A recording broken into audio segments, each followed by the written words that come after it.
इसी मुल्क के एक नेता ने भी बयान दिया है, एक खास कलर का नाम लेके, जो हमारे गैर मुस्लिम भाइयों का मजहबी कलर है, उनका मजहबी रंग है, उसका नाम लेके कहा कि कुरान में इस रंग की तारीफ की। ये चमचागिरी और चाटुकारिता की हद नहीं तो और क्या है मेरे प्यारे साथियों। अपने राजनीतिक मफाद को पूरा करने के लिए, अपने राजनीतिक लाभ को लेने के लिए आज कुरान की आयतों तक में मुसलमान हेर फेर कर रहा है। बड़े मशहूर आदमी है साहब, आरिफ मोहम्मद खान साहब, राज्यपाल हैं इस मुल्क के एक स्टेट के। उनका ये बयान है, वो कह रहे कुरान में फला कलर का नाम आया और उस कलर की बड़ी तारीफ की गई है। कुरान में कहां तारीफ की गई उस कलर की? सूरह बकरा में अल्लाह ताला ने जहां बनी इसराइल को गाय ज़बह करने का हुक्म दिया, जब बनी इसराइल में एक वाकया पेश आया और एक आदमी कत्ल हो गया और कातिल का पता नहीं चल रहा था, तो अल्लाह ने बनी इसराइल से कहा कि तुम लोग एक गाय ज़बह करो। तो बनी इसराइल के लोगों की आदत थी वो बाल में खाल निकालते, जैसे हमारे यहां कुछ लोगों की आदत होती है, उनको शरीयत को कोई मसला बता दो तो बाल की खाल निकालते हैं। बाल की खाल मत निकालो। अकीका के बारे में इतने सवालात आ रहे हैं जैसे मालूम हो रहा है दुनिया का सबसे बड़ा मसला अकीका का मसला है। सीमांचल में सबसे ज्यादा मुझसे अगर कोई सवाल पूछा जाता है अकीका के बारे में पूछा जाता है। नमाज के बारे में तो आपने नहीं पूछा कि नमाज हम छोड़ रहे हैं, हमारी नमाज का क्या होगा। जुमा की नमाज इसी सीमांचल के इलाके में कई मरतबा जुमा मैंने पढ़ाया। अगर 12 बजे जुमा की का खुतबा शुरू हो रहा है, 12:30 बजे अकड़ाते मकड़ाते लोग जो है कुर्ता पहन करके चले आ रहे हैं मस्जिद में। आपकी नजर में जुमा की कोई वैल्यू ही नहीं, जुमा की कोई अहमियत ही नहीं है आपकी नजर में। इमाम बेचारा खुतबा दे रहा है आधा घंटा 40 मिनट का, वो 40 मिनट भी आप देना नहीं चाहते हैं मेरे प्यारे साथियों जुमा की। और 99% सीमांचल की अहले हदीस मस्जिदों में औरतों के लिए जुमा की नमाज में कोई इंतजाम नहीं। मैं बार बार ये बात कह रहा हूं, ये बहुत बड़ी कमी है आपके इलाके में।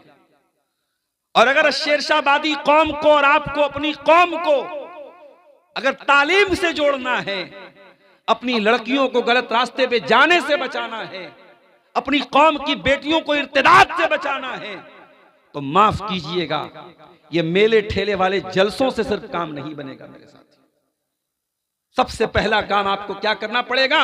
अपने जुमा के खुतबे के निजाम को मजबूत बनाना पड़ेगा। किसी मस्जिद में मैं जुमा पढ़ाने गया, छोटा सा बिल्कुल मिंबर रखा हुआ है, बच्चों के जैसा मिंबर, न माइक ढंग का है, न जुमा सुनने का कोई शौक है। 12 बजे में, हालांकि पहले से ऐलान हुआ है कि अब्दुल गफ्फार साहब आ रहे हैं, जलसे में बहुत भीड़ आती है जुमा में। 12 बजे खुतबा शुरू हो रहा है, 12:30 बजे 12:15 बजे लोग आना शुरू कर रहे हैं। वजह क्या है? कोई शौक नहीं है, कोई जज्बा नहीं है। जबकि हमारे समाज को बदलने के लिए ये जुमा का खुतबा बहुत बड़ा सेटअप है मेरे प्यारे साहब। जलसे में आप आते हैं, कोई उधर सड़क पर खेल रहा है, कोई वहां जा रहा है, लेकिन जुमा का खुतबा एक ऐसी जगह होती है सारे लोग मस्जिद में सुकून के साथ वजू करके आते हैं। वहां जितने अटेंशन के साथ, जितनी तवज्जो के साथ, जितने ध्यान से जुमा का खुतबा सुन लेंगे, वो जलसे की तकरीर नहीं सुन सकते। और जलसे में आप 1.5 घंटा 2-2 घंटा तकरीर करवाते हैं, उसमें एक टॉपिक पर बात भी नहीं हो पाएगी। जुमा के खुतबे में अगर अच्छा मुकर्रिर है, अच्छी तैयारी करके आया है, आधा घंटा 40 मिनट एक मौजू पर, एक टॉपिक पर बात करेगा। तो सीमांचल के हालात को अगर बदलना है, गांव के हालात को बदलना है, तो मैं बहुत अहम बात आपको बता रहा हूं, अपनी मस्जिदों में जुमा का सेटअप सही कीजिए। अच्छा खतीब जो अच्छी तकरीर कर रहा हो, अच्छा बयान दे रहा हो, उसको खतीब बनाइए अपने गांव की मस्जिद का, जो तैयारी करके खुतबा दे। और उसके बाद अल्लाह ताला ने अगर आपको नवाजा है, और यकीनन नवाजा है, अगर आप अपना घर बना सकते हैं तो मस्जिदों में लेडीज का इंतजाम भी आप कर सकते हैं। आप लेडीज का इंतजाम कीजिए पर्दे के साथ, उनकी अलग एंट्री हो, अलग दरवाजा हो, वो आए और जुमा की नमाज में जरूर वो शामिल हो, जुमा के खुतबे में जरूर वो शामिल हो। अल्लाह के नबी के दौर में एक औरतें अल्लाह के रसूल के पास आती और कहती हैं गलबना अलैकर रिजाल, अय अल्लाह के नबी मर्द हजरात तो बाजी मार ले गए, आपकी सारी तकरीर तो मर्दों के बीच में होती हैं, आप तो मर्दों को अपनी बातें सुनाते हैं। अय अल्लाह के नबी हम औरतों की क्या गलती है, हमको दीन नहीं मिल रहा है, हमको दीन नहीं सुनाया जा रहा है। आपने फरमाया क्या चाहती हो? कहा अल्लाह के नबी हफ्ते में एक दिन तो आप औरतों को खास तौर से नसीहत कीजिए। आपने हफ्ते का एक दिन मुकर्रर किया और नबी के दौर की औरतें उस एक दिन में अल्लाह के रसूल के पास आती थी और अल्लाह के नबी औरतों के लिए स्पेशल तकरीर करते थे, खुतबा देते थे, उनको समझाते थे, उनको नसीहत करते थे। और यहां तक कि जब आपने उस तकरीर में सदका और खैरात की फजीलत बयान की, अल्लाह की राह में दान करने की फजीलत बयान की, तो कई औरतों ने अपने कान के और अपने गले के जेवरात उतार के दे दिए अल्लाह की राह में। औरत आज भी अगर मेहनत की जाए, कोशिश की जाए, तो मर्दों से ज्यादा उसके अंदर दीन की तड़प और मोहब्बत होती है मेरे प्यारे साथी। लेकिन आपने अपनी औरतों को दूर करके रखा है, आपने अपनी औरतों को दीन से दूर करके रखा है। और यही वजह है कि आज हालात इतने बेकाबू हो चुके हैं। आज ज़िनाकारी के वाकयात इस कदर हो रहे हैं कि अल्लाह की पनाह है मेरे प्यारे साथी। मेरे पास फोन आता है, मौलाना हमारे यहाँ एक लड़का लड़की ने ज़िना कर लिया, क्या किया जाए? कोई इस्लामी कानून तो है नहीं यहाँ। तो कहीं कहीं लोगों ने बताया कि उसको 10 डंडा मार देते हैं, 10 डंडा मार देते हैं, ये सोच करके कि चलो भाई इस्लाम में 100 कोड़े की सजा है, हमारा एक डंडा 10 कोड़े के बराबर, 10 डंडा मार दिया 100 कोड़ा हो गया। अजीब मंतीक है भाई। और फिर वो 10 डंडा मारने के बाद आपको ये लगता है कि जिना नहीं होगा। जिना को अगर रोकना है मेरे प्यारे साथियों, मैं बार बार अपनी तकरीरों में कहता हूं, आपको निकाह को आसान करना पड़ेगा। अपने समाज के बच्चों को मोबाइल से बचाना होगा। ये 5 साल से लेकर के बच्चों से लेकर 50 साल के बूढ़े तक के हाथ में मोबाइल है, इंटरनेट फ्री है, इंटरनेट आम है, और ज़िनाकारी और बदकारी से रिलेटेड तमाम चीजें लोगों के मोबाइल की स्क्रीनों पर पहुंच रही हैं। कहां से रोकेंगे आप इस सैलाब को? कहां से रोकेंगे इस तूफान को? अल्लाह के प्यारे नबी फरमाते अलैना निज़िनाहु मन नजर, आंखों का जिना गलत चीजों को देखना है। वलुज़ना निज़िनाहु मल इस्तिमा, कानों का जिना गलत चीजों को सुनना है। वल्लिसानु ज़िनाहुल कलाम, और जबान का ज़िना गंदी चीजों को मुंह से निकालना है। वल्यदु ज़िनाहुल बत्शु, और हाथ का ज़िना गलत चीजों को टच करना है। वर्रिजलु ज़िनाहुल खुता, और पैरों का ज़िना गलत चीजों की तरफ चल के जाना है। वल्क़ल्बु यहवा व यतमन्ना, और इंसान के दिल में गलत काम की ख्वाहिशात पैदा होती हैं, गलत ख्यालात पैदा होते हैं। वल्फर्जु युसद्दिक़ु ज़ालिका व युकज़्ज़िबुहु, और इंसान की शर्मगाह या तो उसकी तस्दीक कर देती है या तकज़ीब कर देती है। ज़िनाकारी के बढ़ते हुए रुझान की एक बहुत बड़ी वजह मेरे प्यारे साथियों, हमारा अपने कानों पर कंट्रोल करना नहीं है। आजकल मोबाइल से क्या क्या सुना जा रहा है। अभी मैं ट्रेन में आ रहा था, 2-4 लड़कियां, वो कोई गाना आया है, उस गाने की म्यूजिक मोबाइल में बड़े बड़े स्पीकर में बजा के, चश्मा पहन के सब सेल्फी ले रही हैं, स्नैपचैट बना रही हैं। मैं चुपचाप से नजर झुका के बैठा हूं, क्या बोलूं भाई। जो चीज ना ट्रेंड में आ जाए, जो चीज ना वायरल हो जाए, लोग उसी के पीछे दीवाने हो जाते हैं। ये गाने बजाने और म्यूजिक ये कोई नई चीज नहीं है मेरे साथ।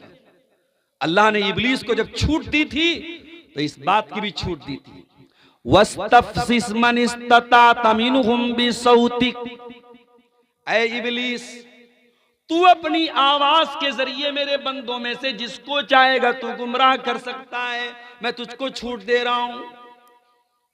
व अजलिब अलैहिम बिखैलिका व रजिलिका, और ऐ इब्लीस मेरे बंदों के लिए तू अपने चेलों चपेड़ों को लगा दे। वो पैदल चल करके भी मेरे बंदों को गुमराह करने की कोशिश करेंगे, वो सवार हो करके भी मेरे बंदों को गुमराह करने की कोशिश करेंगे। शैतान के चेले दो टाइप के होते हैं, एक पैदल होते हैं, एक सवार होते हैं। पैदल और सवार का मतलब समझते हैं आप? मतलब यह हुआ कि शैतान का हमला दो टाइप का होता है। एक बहुत फास्ट होता है, जो कमजोर ईमान वाला होता है शैतान उस पर फास्ट हमला करता है, और जो मजबूत ईमान वाला होता है शैतान उसको स्लोली स्लोली स्लोली स्लोली धीरे धीरे, जैसे आदमी पैदल चलता है। जैसे हम लोग पुल पार करके आए, बाइक पर बैठ के आए, कुछ लोग बेचारे डर रहे तो पैदल पुल पार कर रहे, तो पैदल वाला देर में पहुंचेगा। तो शैतान के जो चेले हैं वो कुछ पैदल भी हैं, कुछ सवार पर भी हैं। अल्लाह ने दोनों की छूट दे दी। जा, तू अपने सवारों के जरिए भी मेरे बंदों को गुमराह कर सकता है, अपने पैदल चेलों के जरिए भी मेरे बंदों को गुमराह कर सकता है। वशारिकुहुम फिल अमवाली वल औलाद, और ऐ शैतान तू मेरे बंदों के माल में शरीक हो जा, उनकी औलाद में शरीक हो जा। शैतान हमारे माल में कैसे शरीक होता है? हम हलाल कमाई के साथ साथ जब हराम कमाई करने लगे, जब गेमिंग का पैसा हमारे पास आने लगे, जब ड्रीम 11 का पैसा हमारे घर में आने लगे, जब हराम तरीके के सट्टे के पैसे, जुआ के पैसे, सूद के पैसे हमारे घर में आने लगे, तो शैतान हमारे माल में शामिल हो जाता है। और औलाद में कैसे शामिल होता है? कुछ उलमा ने लिखा, जो हराम कब की औलाद होती है, जो वलदुज़ ज़िना होती है, जो जिना से जो बच्चे जन्म लेते हैं, शैतान उस औलाद में शरीक हो जाता है। और कुछ उलमा ने लिखा कि औलाद में शरीक होने का मतलब यह है, इंसान जब बीवी से मुलाकात करे तो वो दुआ ना पढ़े जो अल्लाह के नबी ने सिखाई है। कितने लोगों को तो दुआ भी नहीं मालूम है। वो दुआ जो अल्लाह के नबी ने मियां बीवी को पढ़ने की तालीम दी है, उस दुआ को अगर इंसान न पढ़े तो भी शैतान शामिल हो जाता है। और औलाद की तरबियत में अगर इंसान कोताही करे, लापरवाही करे, जैसे आपके पास ताकत है अकीका करने की, आप अकीका नहीं कर रहे हैं, आप शैतान को शामिल कर रहे हैं अपनी औलाद। आप अपने बेटे को अच्छी तालीम से महरूम कर रहे हैं। बेटा मदरसे में पढ़ रहा था, अच्छा टैलेंटेड बच्चा था, लेकिन आपने चंद पैसों के लिए कि बेटा मेरा बड़ा हो गया है, 4 पैसा कमा के लाएगा, पढ़ाई छुड़ा दी उसकी, आप अपनी औलाद में शैतान को शामिल कर रहे हैं। अल्लाह ताला ने शैतान को इन तमाम चीजों की छूट दी। ऐ शैतान तू आवाज के जरिए भी मेरे बंदों को गुमराह कर सकता है, और ऐ शैतान तू अपने चेलों के जरिए भी मेरे बंदों को गुमराह कर सकता है। ऐ शैतान तू मेरे बंदों के माल में भी शामिल हो सकता है, तू मेरे बंदों की औलाद में भी शामिल हो सकता है। ऐ अल्लाह इतनी बड़ी छूट तो तूने शैतान को दे दी, लेकिन शैतान के वायरस से बचने के लिए हमारे पास एंटीवायरस क्या है? ऐ अल्लाह शैतान के हमले से बचने के लिए हमारे पास एंटीबायोटिक क्या है? अल्लाह ने फौरन जवाब दिया, फरमाया इन्ना इबादी लैसा लका अलैहिम सुल्तान। ऐ शैतान कान खोल कर सुन ले, जो मेरे बंदे होंगे उनके ऊपर तेरा कोई कंट्रोल नहीं होगा, मेरे बंदों पर तेरा कोई पावर नहीं चलेगा, तेरी कोई ताकत नहीं चलेगी। इसका मतलब यह हुआ कि शैतान के हमले से अगर बचना है तो एंटीवायरस क्या है? अल्लाह के बंदे बन जाओ।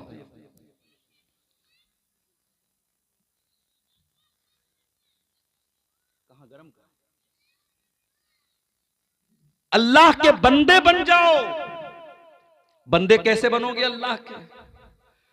बंदा वो होता है जो अपने मालिक का वफादार होता है, जो अपने मालिक के साथ दगाबाजी नहीं करता है।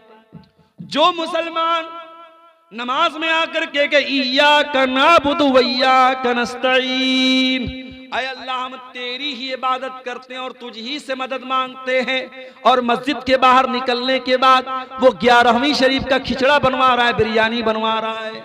अभी कहा मैं सफर में गया था, हाँ याद आया, जबलपुर गया था मैं। जबलपुर में मेरा प्रोग्राम था, और इत्तेफाक से जिस दिन प्रोग्राम था उसी दिन अजमेर वाले बाबा का उर्स था। अब भाई जबलपुर वालों ने मेरा प्रोग्राम रख दिया, पोस्टर भी छप गया, बैनर भी छप गया, अब उसके बाद जहां प्रोग्राम था वो हमारे टनाटन भाइयों का इलाका था जो 11वीं मनाते हैं और कब्रों और मज़ारों को मानते हैं। अब उन लोगों, इसके पहले मेरी वहां तकरीर हो चुकी थी और उन लोगों ने बड़े गौर से मेरी तकरीर सुनी थी, उनको मेरी तकरीर पर कोई ऑब्जेक्शन नहीं था। लेकिन जब उनको ये मालूम हुआ कि जिस दिन वो ख्वाजा अजमेरी का उर्स मनाते हैं उसी दिन ये प्रोग्राम है, उन लोगों ने कहा कि नहीं, ये प्रोग्राम हम लोग नहीं होने देंगे। जबलपुर के लोगों ने मुझसे कॉल किया, मैंने कहा कोई बात नहीं, उनको एतराज है, आप जलसा कैंसिल कर दीजिए, मस्जिद में कर लीजिए जलसा, बाहर मैदान में मत कीजिए। तो वहां जब मैं गया तो मैंने अपनी आंखों से यह मंजर देखा कि साहब उनके नाम पे ख्वाजा मोइनुद्दीन चिश्ती अजमेरी के नाम पे, जिनको ख्वाजा गरीब नवाज भी कहा जाता है, आप लोगों के यहाँ भी कहीं कहीं देखेंगे दुकानों का नाम लिखा जाता है KGN mobile shop, KGN biryani centre. तो केजीएन का मतलब क्या होता है? ख्वाजा गरीब नवाज। मैं एक मरतबा गुलबर्गा गया था, वहां एक भाई ने बड़ा अच्छा इसका मतलब बताया। उसने कहा केजीएन का मतलब होता है कोई गारंटी नहीं। भाई जिसको अल्लाह पर यकीन है उसकी कोई गारंटी नहीं है। तो ये केजीएन लिखते ख्वाजा गरीब नवाज। किसको मानते हैं गरीब नवाज? हिंदुस्तान के एक बहुत बड़े पीर को, एक अल्लाह के वली को, जिनका नाम ख्वाजा मोइनुद्दीन चिश्ती अजमेरी है रहमतुल्लाह अलैह, जिनकी कब्र जो है वो अजमेर में है।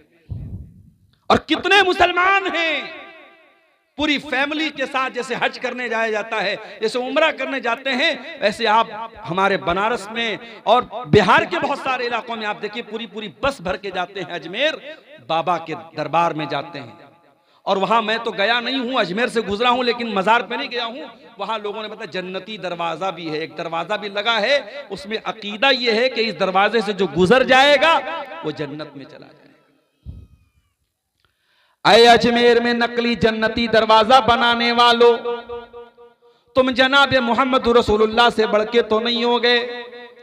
अल्लाह के प्यारे नबी तो कोई जन्नती दरवाजा बना करके नहीं गए।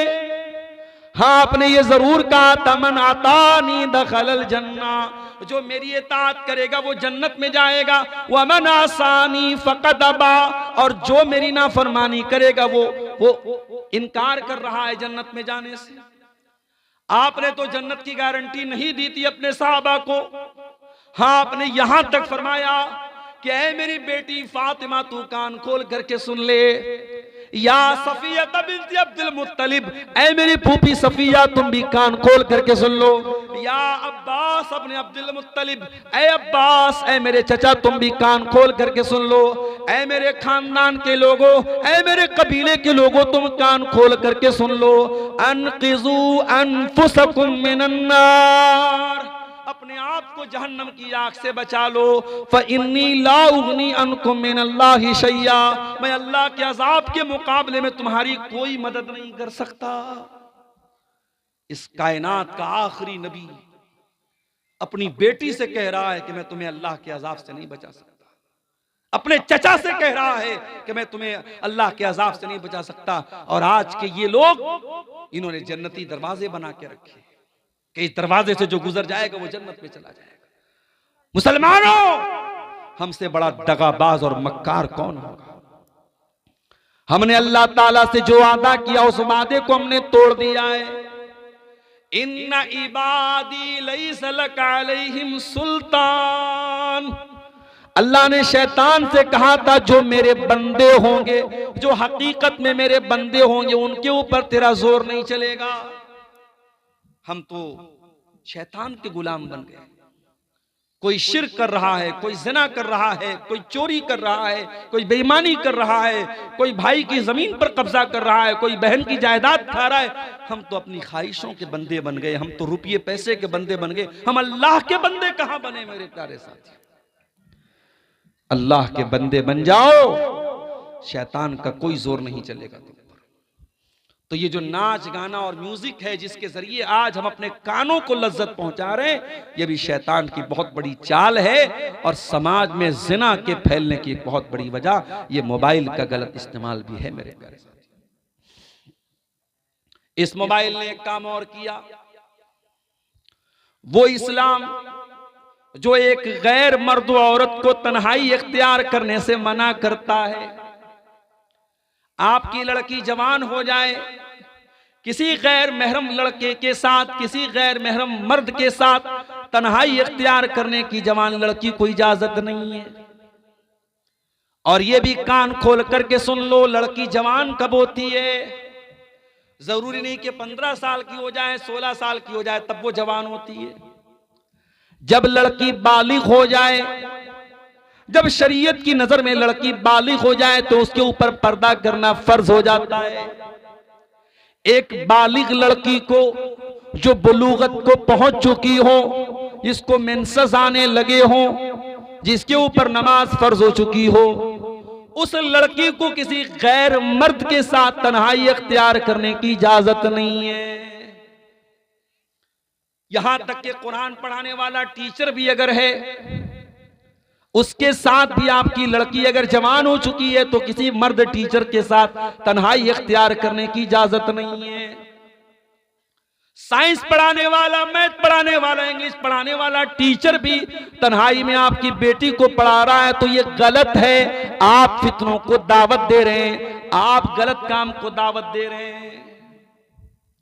ये शरीयत कोई हमारी बनाई हुई शरीयत तो नहीं है, ये अल्लाह की शरीयत है, इसका कानून अल्लाह का बनाया हुआ है।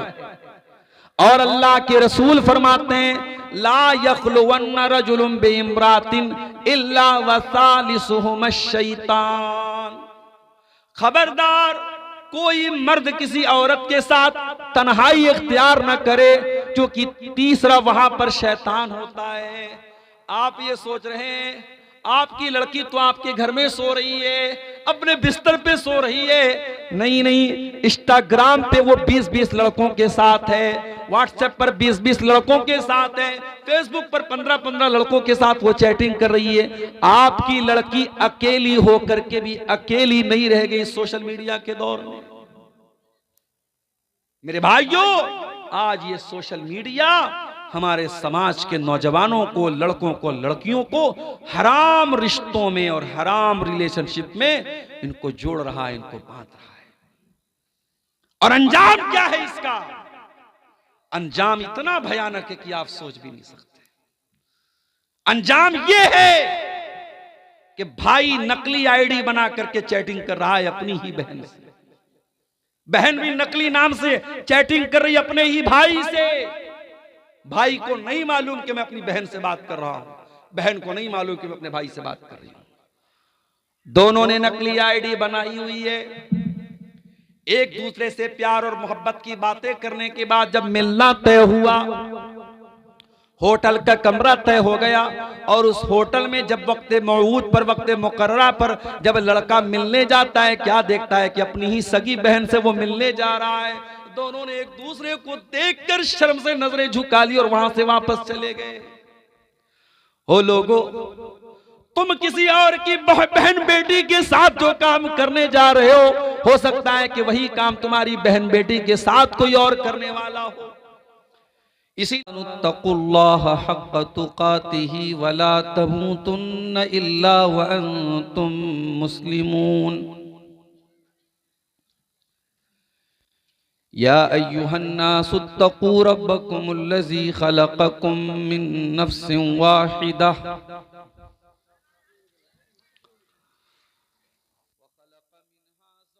वबत्त मिनहुमा रिजालन कसीरन व निसाअ वत्तक़ुल्लाह अल्लज़ी तसाअलून बिही वल अरहाम इन्नल्लाहा काना अलैकुम रक़ीबा। या अय्युहल्लज़ीना आमनुत्तक़ुल्लाहा व क़ूलू क़ौलन सदीदा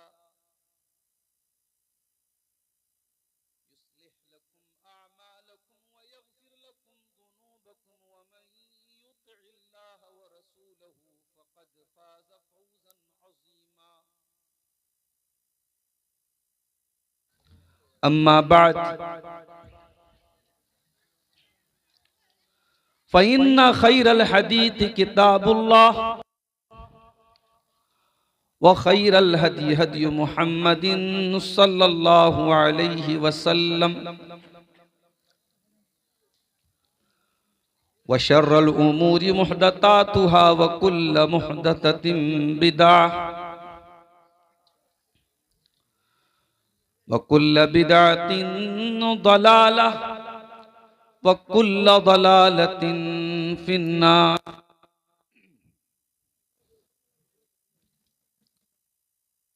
अऊज़ु बिल्लाहि मिनश शैतानिर रजीम।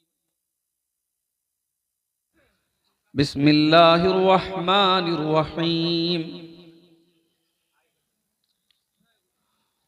वमन अअरद अन ज़िक्री फ़इन्न लहू मईशतन ज़ंका वनहशुरुहु यौमल क़ियामति अअमा क़ाल रब्बि लिमा हशरतनी अअमा वक़द कुन्तु बसीरा क़ाल कज़ालिक अततक आयातुना फ़नसीतहा व कज़ालिकल यौम तुन्सा।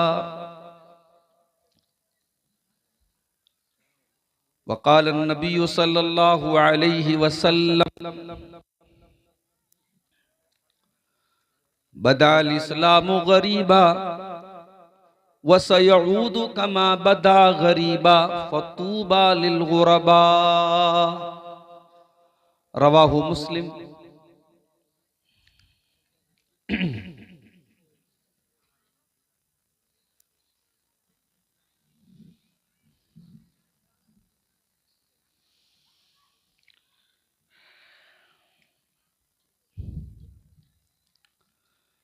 दिल के दरिया की रवानी में है वो बात कहाँ, दिल के दरिया की रवानी में है वो बात कहाँ, वो ताल्लुक़ वो मोहब्बत है वो जज्बात कहाँ। कौन कहता है कि अब बात नहीं होती है, कौन कहता है कि अब बात नहीं होती है। बात होती है मगर बात में वो बात कहाँ, बात होती है मगर बात में वो बात कहाँ। लोग हंस कर के गले अब भी तो मिल, लोग हंस कर के गले अब भी मिला करते हैं, लोग हंस कर के गले अब भी मिला करते हैं।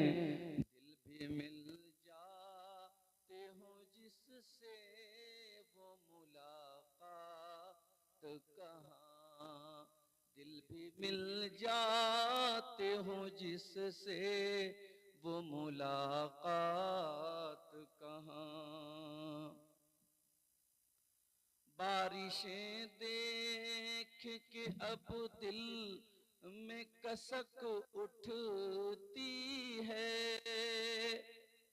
बारिशें देख के अब दिल में कसक उठती है।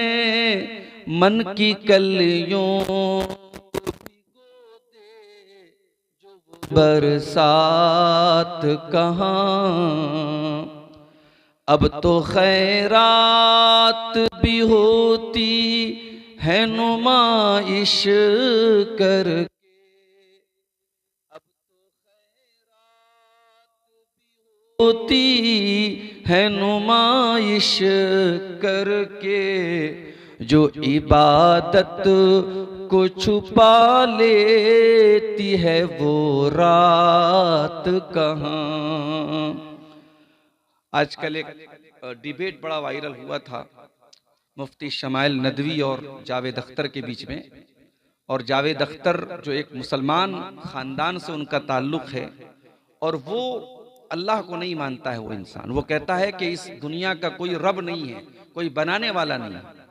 उस पर ये शेर मैंने लिखा, आह तू रब पे सवाला तू उठाता है बशर, आह तू रब पे सवाला तू उठाता है बशर, तू कहाँ खाक की मखलूक, तू कहाँ खाक की मखलूक है वो जात कहाँ, तू कहाँ खाक की मखलूक है वो जात कहाँ। और आखिरी शेर मक्ते का शेर समाप्त फरमाए, अब किसी बात पे रूठा नहीं करते जाहिद, अब किसी बात पे रूठा नहीं करते जाहिद, अब कहाँ उनका मनाना वो मुदारात कहाँ, दिल के दरिया की रवानी में है वो बात कहाँ। मुहतरम उलमाए किराम, बुजुर्गों और दोस्तों, नौजवान साथियों, पर्दा नशीन माँ और बहनों, प्यारे बच्चों, दीघल बैंक किशनगंज से करीब इस गांव पलसा में गालिबन में पहली मर्तबा आया।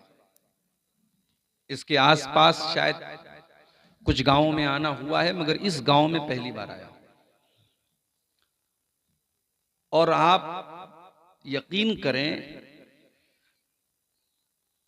जब इस गांव में आने के लिए हम लोगों को नदी पार करनी पड़ी और वो खतरनाक किस्म का पुल पार करना पड़ा, और बाइक जब यहाँ के रेतीले रास्ते से गुजर रही थी तो बस दुआएं जबान पे जारी थी, और इकबाल का वो शेर याद आ रहा था कि बहरे जुल्मात में भी दौड़ा दिए घोड़े हमने। और मुझे तो लगा कि इस गांव का नाम पलसा के बजाय पिछड़ा रख दिया जाए। और कैसे इस गांव में लोग रहते हैं, लोगों ने बताया कि यहां से नाव से जाते हैं, सौदा सलफ लेते हैं। यकीनन अगर हिंदुस्तान के उन इलाकों का जिक्र किया जाए जो अभी भी कनेक्टिविटी से दूर हैं, महरूम हैं, तो शायद उन इलाकों में, उन गांवों में आपके बिहार का ये गांव भी शामिल होगा। मैं दुआ करता हूं अल्लाह ताला से, अल्लाह ताला जल्द से जल्द इस गांव को शहर से जोड़ दे। और जिस पुल की प्लानिंग चल रही है और लोगों ने बताया कि कई बार उसके बारे में बात हुई, अल्लाह करे कि हुकूमत उस पर जल्द से जल्द कोई एक्शन ले और यहाँ पुल बन जाए, यहाँ आना जाना आप लोगों का आसान हो जाए। इस गांव में लोगों ने बताया कि ज्यादा आबादी नहीं है, ज्यादातर लोग नदी पार करके आए हुए हैं, और बड़े शौक और जज्बे से पलसा के इस इदारे का ये प्रोग्राम मुनक्किद किया गया, जो इस गांव का बहुत कदीम इदारा है। और हमारे मदरसे में, बनारस में जहां मैं पढ़ाता हूं, वहां भी एक स्टूडेंट यहीं इसी मदरसे का पढ़ रहा है, हमारा शागिर्द है वो, और इस साल उम्मीद है जामिया सलफिया में वो चला जाएगा। तो बड़ी खुशी हुई इस गांव में आकर और इस मदरसे को देखकर। दुआ करता हूं रब्बुल आलमीन इस मदरसे को दिन दूनी रात चौगुनी तरक्की अता फरमाए, और इस गांव के लोगों को भी, और जो आसपास से अतराफ व जवानिब से आए हुए हैं, अल्लाह ताला उन सबको भी तौफीक दे कि इस मदरसे के लिए वो दिल खोल के ताउन करें। अल्लाह हमारी माँ बहनों को भी तौफीक दे, हमारे बुजुर्गों को भी तौफीक दे कि ये इदारा जो वाकई में एक पिछड़े हुए इलाके में है और जो ज़रूरतमंद है और हम सब के ताउन का हकदार है, इस इदारे का हम सबको आगे बढ़ करके ताउन करने की ज़रूरत है। अल्लाह ताला हम सबको इसकी तौफीक अता फरमाए, आमीन। मेरे भाइयों, मैंने आपके सामने खुतबे मसनूना के बाद सूरह ताहा की कुछ आयतें तिलावत की है। इन आयतों में अल्लाह ताला ने हमारी एक बहुत बड़ी कमजोरी की तरफ इशारा किया है। बल्कि अगर मैं ये कहूं कि अल्लाह ताला ने इस वक्त जो हम कमजोरी के दौर से गुजर रहे हैं उसका इलाज भी अल्लाह ने इस आयत में बताया है। आइए जरा हम इन आयतों को समझते हैं, फिर बात को आगे बढ़ाते हैं। कुरान करीम का 16वां पारा है, सूरह ताहा की आयत है। वमन आरदा अन ज़िक्री फ़इन्न लहू मईशतन ज़न्का, जो मेरे जिक्र से मुंह मोड़ेगा, जो मुझको याद नहीं करेगा,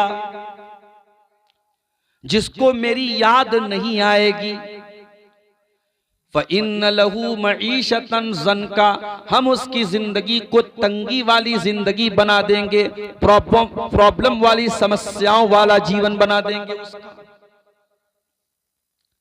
अगर आप अपने आप को मुसलमान कहते हैं और आपकी जिंदगी में अल्लाह का कोई जिक्र नहीं है, अल्लाह का नाम नहीं है आपकी जिंदगी में, आप अल्लाह के सामने सर तक नहीं झुकाते हैं, तो आपको न जाने कहां कहां सर झुकाना पड़ेगा मेरे साथी। और अगर आपको यह लगता है कि बहुत सारे लोग हैं जो 24 घंटे में एक बार भी अल्लाह को याद नहीं करते और बड़े ठाठ से रहते हैं, बड़े आराम से रहते हैं, न खाने की कोई दिक्कत है, न रहने की कोई दिक्कत है, न पैसे की कोई दिक्कत है, तो कान खोल के सुन लीजिए, दुनिया में दौलत ही सब कुछ नहीं होती। ऐसे लोगों को दौलत तो मिल जाएगी, हो सकता है ऊंचे मकानात भी मिल जाएं, मगर सुकून नहीं मिल पाएगा मेरे साथी। ये अल्लाह ताला का वादा है और अल्लाह से बढ़ के सच्चा किसी का वादा नहीं है। वमन अस्दक़ु मिनल्लाहि हदीसा, अल्लाह से बढ़ के सच्ची किसी की बात नहीं है। और अल्लाह कह रहा है कि वमन आरदा अन ज़िक्री फ़इन्न लहू मईशतन ज़न्का, जो मेरे जिक्र से मुंह मोड़ेगा हम उसकी जिंदगी को अजीरन बना देंगे, उसकी जिंदगी को परेशानी वाली जिंदगी बना देंगे, दुनिया में ही बना देंगे। और क़यामत के दिन क्या होगा? वनहशुरुहु यौमल क़ियामति आमा, और हम क़यामत के दिन उसको अंधा बना करके उठाएंगे। क़ाला रब्बी लिमा हशरतनी आमा, और वह इंसान कहेगा अल्लाह तूने मुझे अंधा बनाकर क्यों उठाया? मैं तो दुनिया में अच्छा भला देखा करता था, मेरी आंखें ठीक थी, मेरी बीनाई ठीक थी। थोड़ा सा गर्म पानी ले आई, गर्म पानी। क़ाला रब्बी लिमा हशरतनी आमा, ऐ अल्लाह तूने मुझको अंधा बना करके क्यों उठाया? क़ाला कज़ालिका अततका आयातुना, अल्लाह फरमाएगा मेरे बंदे मेरी आयतें तेरे पास आती रही, फ़नसीतहा, और मेरी आयतों को देख करके भी तू अनदेखा कर दिया करता था, तू अंधा बन जाया करता था, तू बहरा बन जाया करता था। व कज़ालिकल यौम तुनसा, ऐ मेरे बंदे आज हम तुझे भुला देंगे, आज अल्लाह की रहमतें तेरे ऊपर नाजिल नहीं होंगी। आज हम लोग जो शिकायत करते हैं कि साहब हमारे दिन बड़े खराब आ गए, दिन खराब कैसे आते हैं? दिन खराब तभी आते हैं जब हमारी हरकतें खराब हो जाती हैं। भूल गए आप कुरान की आयत, इन्नल्लाह ला युगय्यिरु मा बिक़ौमिन हत्ता युगय्यिरु मा बिअन्फुसिहिम,